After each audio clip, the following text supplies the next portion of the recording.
All right, team, so today we have 6 different exercises and they're paired up into supersets.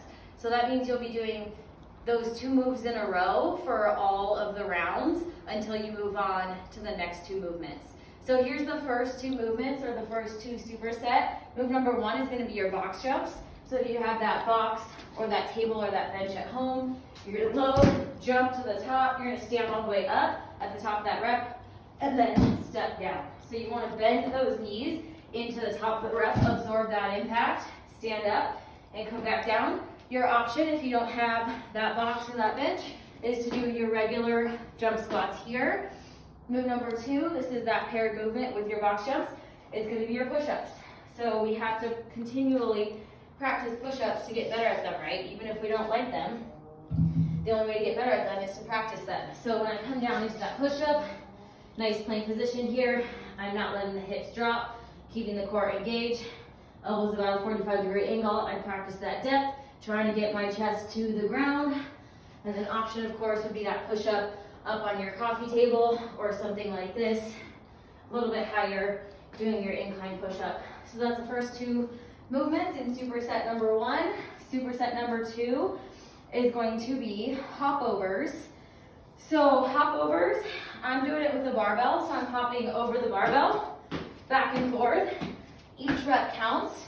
If you're doing this at home, or if you don't have a barbell, you can grab a dumbbell or even a water bottle, and you can do those hopovers from there. So just find an object for that. The second movement, combined with your hopovers, is going to be just a shoulder press. So this is a standing shoulder press.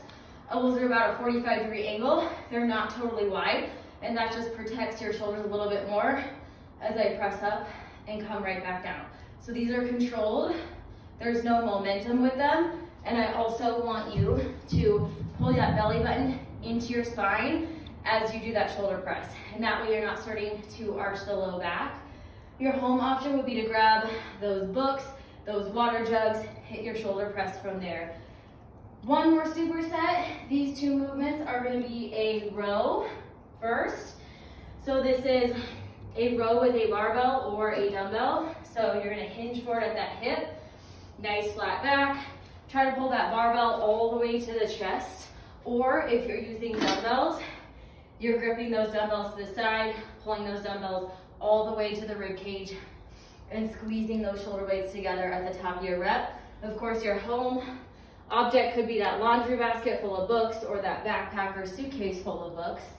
And then the last movement in that superset, paired with the rows, is going to be your dumbbell overhead triceps. So you can take a staggered stance if you'd like, or feet together, either way. Pull that belly button into your spine, elbows stay in as the weight drops behind the head.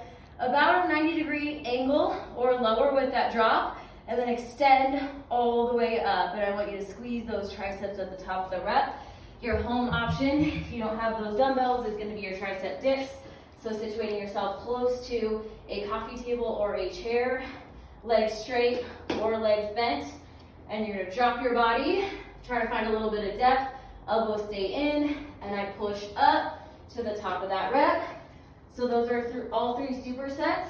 I'll specify more for you for each workout version. And then you have 2 burnouts today. One is a shoulder burnout, one is a core burnout. So the shoulder burnout, you're grabbing probably some lighter dumbbells. I'll give you the reps for this, but it's that tricep that you might have seen before. So we're going to do 10 reps to the front in your front shoulder raise, 10 reps to the lateral, slight bend in those elbows as I lift up. I'm going to hinge forward at the hip, and I'm going to do 10 reverse flies. And this is getting that rear delt engaged. So you're hitting all 3 pieces of your delts, the front, the side, and the rear delts. And that home option would be to grab 2 water jugs. If you don't have good home options by now, go to the store, grab 2 gallon water jugs, grab 2 things of laundry detergent, grab 2 pans that you can use with the same weight, 2 cooking pans, of the same weight, and do your shoulders with that. I promise you it'll be just as tough. So that's your shoulder burnout, is those 3 movements in a row. I'll give you the reps for that. And then your core burnout is gonna be single leg V-ups. So in your single leg the leg is mostly straight. I'm gonna reach up towards one foot and back down. Other foot and back down. Each rep does count in this burnout finish, so I'll give you the reps for that as well. And that's the whole thing today, you guys. I'm excited. It should be fun. I hope you guys have fun too.